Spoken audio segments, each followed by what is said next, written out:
And for today's episode of Hurry Up and Catch Up. Hurry up and catch up, darling. Catch the F up. In case you hadn't hoyed, guess who, net and noodle not a yoo-hoo, decided yet again to break yet another deal, shocker, shocker. And, of course, just for shiz and giggles, they consulted with the stench team before breaking the deal and more people again on the strip. That is G. Okay? All right? If anyone was still confused about where we stand on these things. Also, remember that they bypassed Congress to send more money and more supplies to Noodle Who and the team over there, all right? Recently, all right? While we're talking about fraud and overspend and while Social Security checks are about to be paused because the South African dude swears he thinks he found some fraud in there, so they're just not going to send out payments for a while they go through it.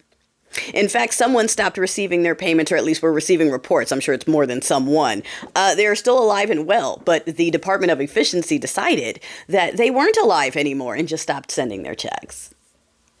This is going to be fun. So much winning. I love how folks are like, yes, I voted to make sure that my grandparents don't make it through the rest of the year. That's what I wanted. Like, are you aware that's what you're saying at this point? Because that's what you're saying. Like, at first you were fine with it being Pali people, you were fine with that, and then you were fine with it being Ukrainian people, then you were fine with it being American citizens and college people and people just on planes, and now it's your own family, and you're still like, yep, that's fine by me, that's what I wanted. These people are now proud of the fact that they have that much red juice on their hands, okay? Can't say the word.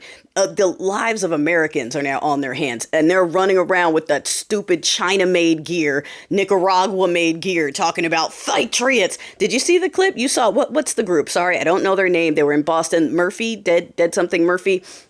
You saw it, right? Where they called out the people wearing the hats first, like, please, no, we're not doing that here. But then also made a bet, was like, let's see, my shirts are made in America. Let's see what your tag is. Nicaragua, of course. And the old dude with the blackout hat didn't even bother taking it off because that one is made in China. Like, I love how these people have spent all their money on shit that is not American made. And they're like, we're patriots. Wow, making it great again. Like, are you sure it's America you make it great? Because none of that was produced with American labor.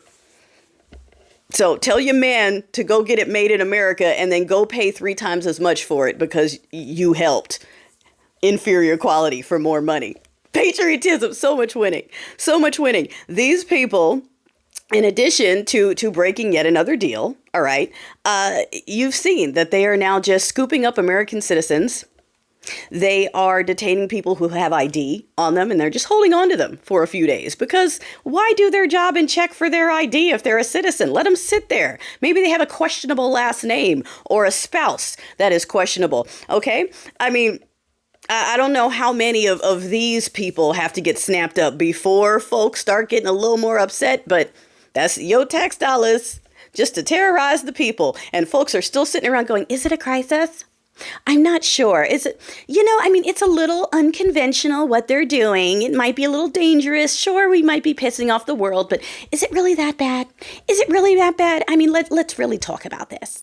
Let's just talk about this. Like, okay, cool. Y'all keep sitting and talking about if it's really that bad. Is it an emergency yet? Is it a crisis yet? Is it, can we just wait for someone else to step in? Because we shouldn't have to do anything. Like someone else should be doing something. Okay.